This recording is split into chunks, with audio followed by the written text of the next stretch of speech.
à tous et bienvenue sur le plateau de Téléfoot l'After. Au sommaire de cet After, ce matin, notre envoyé spécial Thomas Mekich était à Rennes vendredi.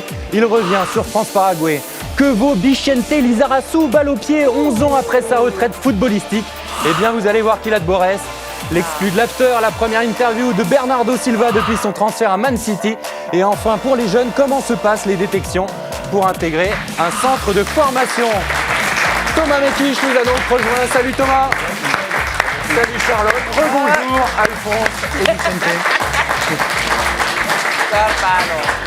Et on débute cet after avec vous. Alphonse, on a demandé à deux de vos coéquipiers en bleu vendredi ce qu'ils pensaient de vous ou s'ils avaient un message. On les écoute au micro de Marc Benoît. Alphonse, qu'est-ce que je pourrais dire? Alphonse, c'est quelqu'un que j'aime beaucoup, que je connais depuis longtemps. On a remporté la Coupe du Monde des moins de 20 ans ensemble et je lui souhaite que du bonheur pour la suite. Il a deux petites filles, donc je voulais savoir si sa vie avait changé, parce que peut-être bientôt ça sera mon tour, donc il me donne quelques conseils. Donc voilà, la petite question. Alphonse, il faut rassurer Samuel. Il a l'air d'avoir peur de la paternité. Moi, j'ai eu de la chance. Mes deux filles ont dormi dès leur premier mois. Donc, Ça, c'est vrai que c'est beaucoup de chance. Ah oui. Non, j'ai eu beaucoup de chance. Ouais. Et sinon, c'est que du bonheur. Voilà, c'est surtout ça le message qu'il faut qu'il retienne. Samuel Umtiti. Il n'ait pas On peur. poursuit avec Thomas sur les Bleus. Vous étiez donc notre renvoyé très spécial à Rennes vendredi. Et oui, on allait tâter l'ambiance un petit peu à Rennes, voir un peu comment ça se passe. Oui, tâter l'ambiance avec Yacine Nfaoui. C'est rare un match des Bleus à Rennes, donc on allait voir un peu comment ça se passe. On démarre avec l'avant-match. On a vu des supporters, on a vu des Paraguayens qui ont un match encore en tête. Vicente, un France-Paraguay. Et un invité un peu spécial, on ne s'attendait pas à le voir. On l'a vu, on allait lui parler. Regardez.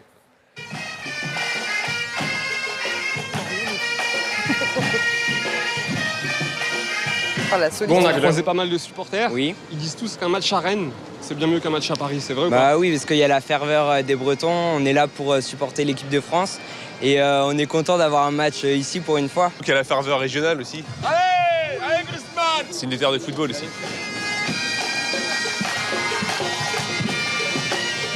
C'est un peu une surprise de vous voir ici à Rennes. Tout le monde sait que je suis né à Laval, donc forcément c'est pas si loin que ça. D'autant plus que bon, j'ai un ami qui joue ce soir dans l'équipe, donc forcément on vient supporter, on vient encourager. Exactement. Lequel, Ousmane Dembélé, avec forcément, qui vous jouez à Dortmund. avec qui je m'entends super bien, c'est comme mon petit frère. Donc. El mejor partido de Paraguay fue en Francia 98. Para ¿Te nosotros. recuerdas ese partido? Lloré mucho porque era más pequeño, era niño. Y fue para mí el mejor partido de Paraguay contra Francia. Et c'est vrai que tout le monde sait qu'Aubameyang est né à Laval, vous le saviez? Non. Moi non plus. Là, voilà. Vous lui avez pas parlé de son avenir, Non, Aubame? c'était la condition. On l'a vu, il nous a dit par contre rien sur l'avenir. Pas mal de Rien sur supporters. Paris. Rien sur Paris, voilà. Alors, il y avait du monde autour. Tout le monde lui disait Paris, Paris, Paris. Des grands sourires, mais pas de réponse. Vous avez fait pleurer les Paraguayens, en revanche, en 98. Mais tant mieux. Vicente. Il y en a qui vous ont croisé, qui vous ont parlé? Non, vendredi, non. Bon, il n'y en avait pas non plus énormément de supporters paraguayens. Et à Rennes, sinon Thomas, vous êtes tombé sur la fan numéro 1 d'Olivier Giroud. Bah, la plus heureuse du monde, hein, elle est tombée au bon moment en fait. C'est elle qui nous aborde, elle nous dit voilà, moi je veux parler de Giroud. Elle a bien choisi son moment quoi, regardez. Je voulais défendre Giroud. Alors, on croise une dame qui nous dit qu'elle veut défendre Giroud. Pourquoi vous voulez défendre Giroud? Parce que c'est un super joueur. Pogba, ça s'est bien donné dans l'intervalle. Centre de... Oui! Encore une fois, Olivier Giroud. Ouais, et alors vous trouvez qu'on l'attaque trop? Franchement, ouais, surtout pour rien, quoi. Franchement, faut arrêter, quoi. De toute façon, le mec qui joue ou qui joue pas, c'est toujours sa faute, quoi. Avec Dimitri Payet. C'est votre petit coup de gueule quoi. Voilà, il faut arrêter de tailler Giroud. Parce que Giroud, il peut pas être partout à chaque instant, quoi. Giroud est seul. De Lucas Digne. Bravo. Triplé. Voilà le triplé pour Olivier Giroud. Bah, j'espère pour vous qu'il va marquer ce soir quoi. Bah, j'espère aussi. Voilà. Bah, Bon match. Bon match. Au revoir. La légende Elle a raconte qu'elle n'a raison. pas dormi depuis le. C'était avant le match, ça? Ouais. Elle a pas tort. Voilà. Je t'ai vu faire. Oui, non, mais elle n'a pas tort. Mais en fait, c'est un petit peu il est victime un peu des pros Benzema d'une certaine façon. Mais on peut être pro Benzema sans être anti Giroud et toutes les critiques qu'il a subies, c'est beaucoup par rapport à ça. Mais la situation de Benzema, elle appartient uniquement à Didier Deschamps. Uniquement. Et Olivier Lui, il est pour Giroud, rien, du coup, Olivier. il en a été fortement question en zone mixte. Ouais, fortement question. Bah, ça n'a pas traîné hein, en zone mixte. Quartier libre après le. Quand les joueurs sont en week-end, ça va plus vite. Voilà. Et Olivier Giroud, assez calme en fait, après son triplé, regardez. Les pseudo-débats, entre guillemets, c'est pas quelque chose qui a toute mon attention.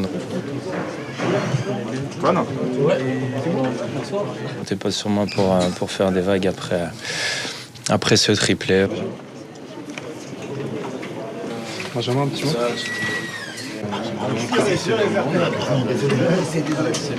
Il marque des buts et juste Commencer à me connaître et voilà, je suis content, mais je vais pas trop en faire non plus.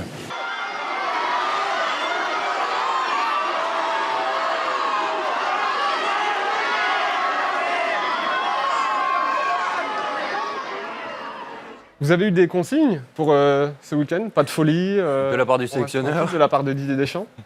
Quand on est international, on se doit de montrer l'exemple. C'est Bichente pourra vous le dire. Hein. On doit être exemplaire. Okay. C'était pareil à l'époque quand il y avait quartier libre après le dernier match, on traçait. Oui, mais tu as envie de profiter un petit peu quand même. Ouais. Tu sais que tu as 2 jours, donc tu as envie de couper avec le foot, donc c'est normal que ils aient envie de. Et là, ils vont passer encore 10 jours ensemble. Merci, notre renvoyé spécial qu'on peut applaudir. Merci Thomas.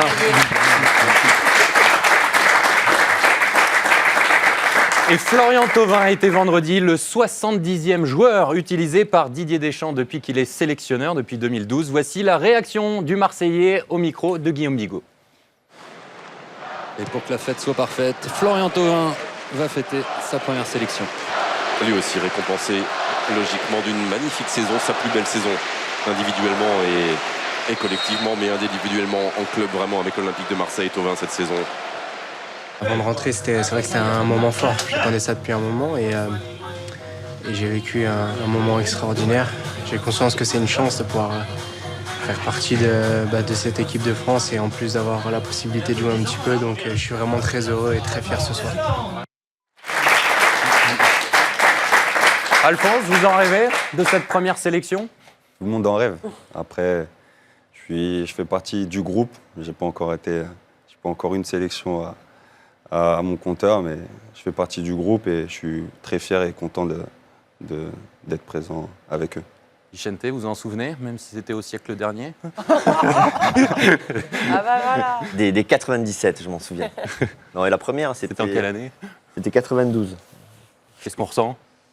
Un peu de pression quand même. Ouais. Ouais, c'est assez impressionnant au départ parce que c'est quand même un autre monde, ta vie de club et puis après le niveau international avec les meilleurs joueurs français, porter le maillot et je pense que peut-être que les jeunes d'aujourd'hui ils ont l'air un peu plus insouciants me semble-t-il, mais moi en tout cas il avait du poids, ce maillot déjà. Le sondage live du jour, Charlotte, qui concerne justement les Bleus. Ouais, le match plus précisément de vendredi prochain. Vous avez quelques minutes pour y répondre. Quel sera le résultat du match Suède-France vendredi prochain selon vos victoires de la France? Match nul ou victoire de la Suède? Un petit pronostic peut-être autour de cette table, Bichente? Victoire de la France. Victoire de la France. On est d'accord? Tous faites pour les Bleus, évidemment. On va Évidemment tous qu'on est derrière. souhaiter la victoire de l'équipe de France. Les tweets de la semaine, on enchaîne. Écoutez, il a récidivé, le sculpteur de la petite statue de Cristiano Ronaldo. Il a recommencé. On l'a rappelé encore. On l'a rappelé surtout. Et regardez, il a fait le buste de Gareth Bale. Qu'on va voir juste ici, qu'on peut mettre dans les écrans également. Alors, je ne sais pas ce que vous en pensez, mais c'est moins pire. C'est moins pire. Ouais. C'est très costaud au niveau du visage, la moustache, tout ça. Les yeux sont très proches, mais on ne va pas lui en vouloir, c'est déjà mieux que Cristiano. On ne voit pas là, il y a la petite queue de cheval qui est bien j'ai envie faite. de vous dire qu'on va difficilement faire pire que celle de Cristiano.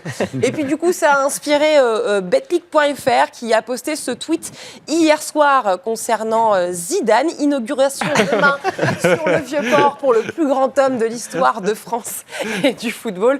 Bah, vous voyez, c'est catastrophique, hein, décidément. Avec ce buste de Cristiano, ça ne fonctionne pas. La victoire a inspiré également Guillaume Tesset qui fait des faut lui demander croisons. Bichente en bus. On Je va veux lui voir faire ça. Zidane rentrant chez lui ce soir avec la démarche d'Emmanuel Macron, le président français. Une petite dédicace également pour Wendy Renard. On a fait gagner son maillot tout à l'heure. Elles ont fêté leur victoire à Saint-Tropez, habituellement, comme tout d'ailleurs, comme toute fin de saison. Et elles étaient avec Francesco Totti en bord de plage. Ça paraît fou. fou, mais Qui c'est a comme pris sa ça. retraite dimanche dernier. Et puis j'ai une petite dédicace pour vous, Alphonse. Regardez, on peut être papa, avoir 2 enfants dans les bras et réussir de magnifiques jongles. Comme quoi, c'est possible. Une dédicace à tous les papas qui nous regardent. Et en plus, il le fait super bien. Il se démerde très très bien. Et on attend votre vidéo, Alphonse, pour dimanche prochain, du coup, avec vos 2 filles.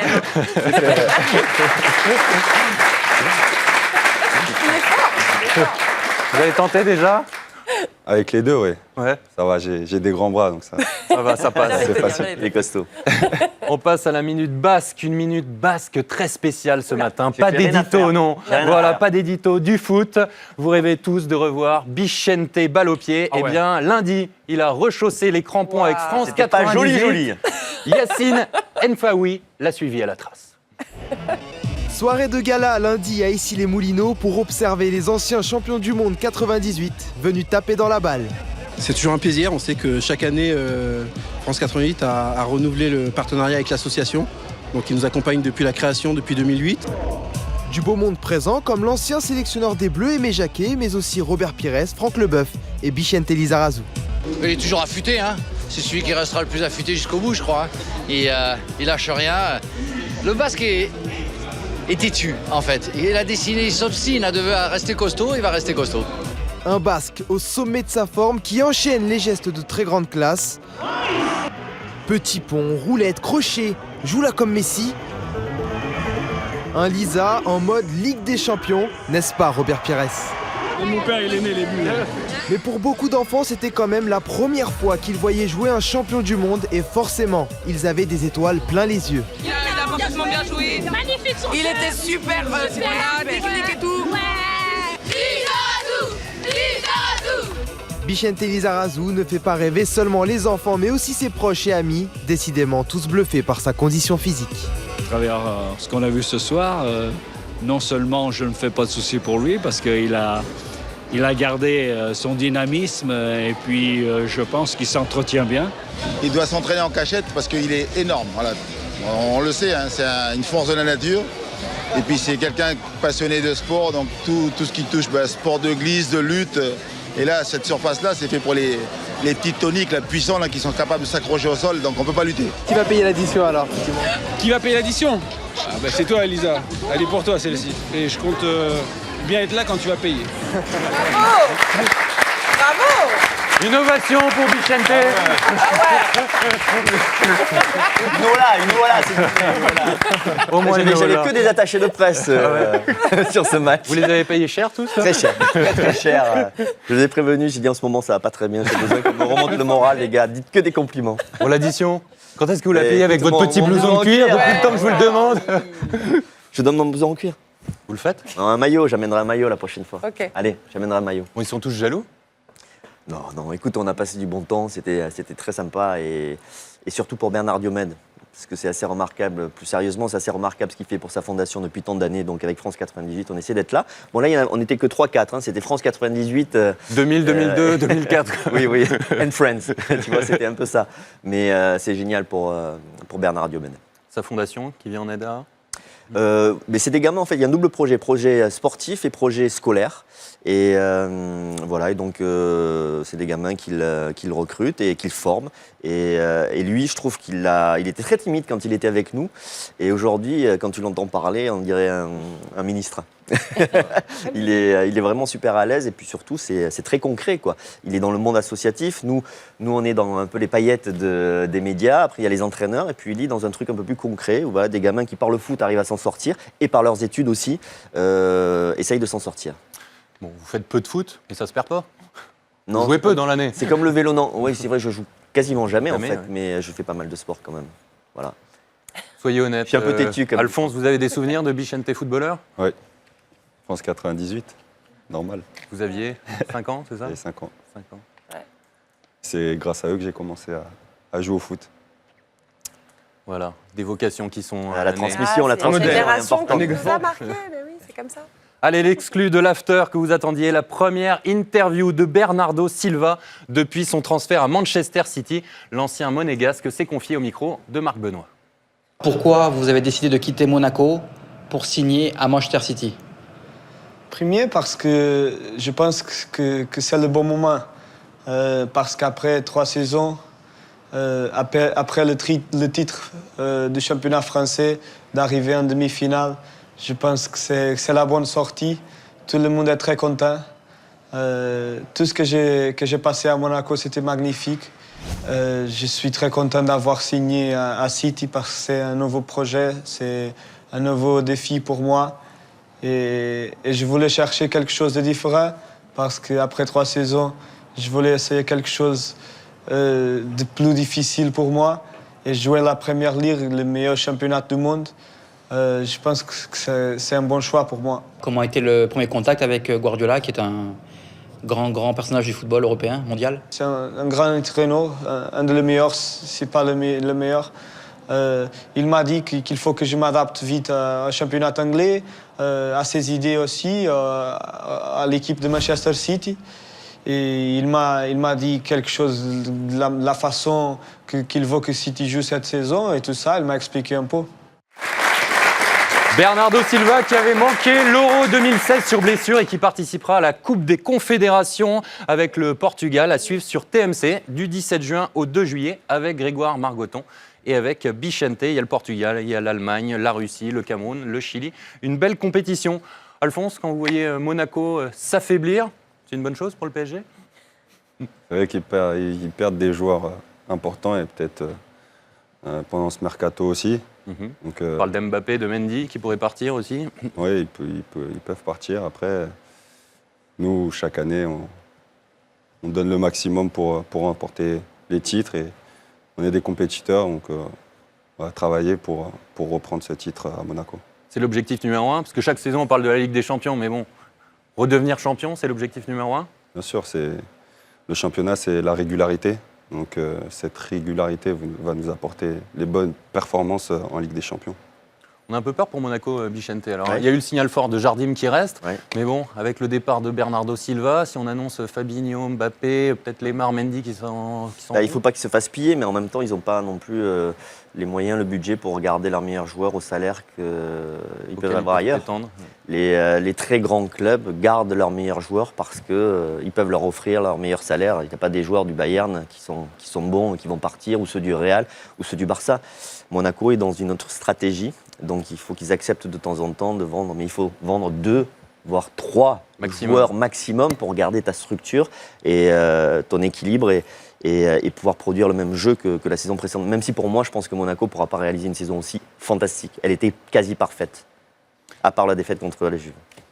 La réponse au sondage, Charlotte. Les Français sont confiants? On était 100% sur le plateau, mais ce n'est pas le cas de ceux qui ont voté. Regardez le résultat du match Suède-France. 86% victoire de la France. Oui, je suis taquine. C'est un 86. Soyons précis de Frédéric Calange. Et seulement 6% pour un match nul. Donc on voit des buts dans cette rencontre. Allez, avant de terminer avec vos buzz, Charlotte, une image d'archive concernant Alphonse. Ah oui, c'est une tradition. L'archive à son âge. On lui avait consacré un document. On lui avait consacré un document cette saison. Des archives de 6 mois. Je vais me cacher. En octobre dernier, Sébastien Vergniaud avait réalisé un sujet sur vous. Et on va en revoir quelques images. On vous y découvrait très jeune dans ce sujet. Avec l'entente sportive des Petits Anges, c'est ça, où vous gagnez votre petit trophée. Et puis on a découvert également le soutien indéfectible de votre maman en bord de terrain à votre début de carrière de footballeur. Une maman présente même dans les matchs comme dans les devoirs à la maison. Allez, je travaille bien, hein, d'accord? Vous avez tellement bien travaillé, une fierté particulière lorsqu'elle se souvient d'ailleurs avec nous de votre premier contrat professionnel. C'est le premier contrat professionnel, 16 ans. Je ne vais jamais oublier ça. Ça reste toujours un bon souvenir. C'est important ce soutien familial? Bien sûr, parce que c'est mon pilier. La famille, c'est ce qu'il y a de plus important après le foot. C'est ce qui me permet de m'évader et de penser à autre chose. Non, ça me fait plaisir de les voir fiers et je les remercie beaucoup. Ça permet de relativiser. Bien sûr. Quand on perd son statut numéro 1, bon, c'est pas le plus important. C'est vrai que ça fait partie de mon métier, c'est important aussi, mais c'est vrai que derrière, la famille est là pour me soutenir dans les mauvais moments aussi. Donc, ils ont été très importants cette saison. Et la coupe mulet, il n'y a pas de regret. C'est pas ok, hein, Non, on n'en parle pas. On n'en parle pas. On va retrouver des coupes de Fred quand même, je pense. Oui, voilà, les archives, si on prend nos archives à tous, je pense qu'on va trouver des coupes de cheveux. On va demander, Thomas Meki, je suis sûr qu'on va le retrouver en blond, platine, avec des frisettes même. Allez, on termine avec les buzz de la semaine. Charlotte, on débute avec Patrice Evra. Bah oui, à chaque vidéo postée, un nouveau talent pour Tonton Pat. Et cette fois-ci, cette semaine, il s'est essayé au beatbox. Écoutez. Oh, what is that?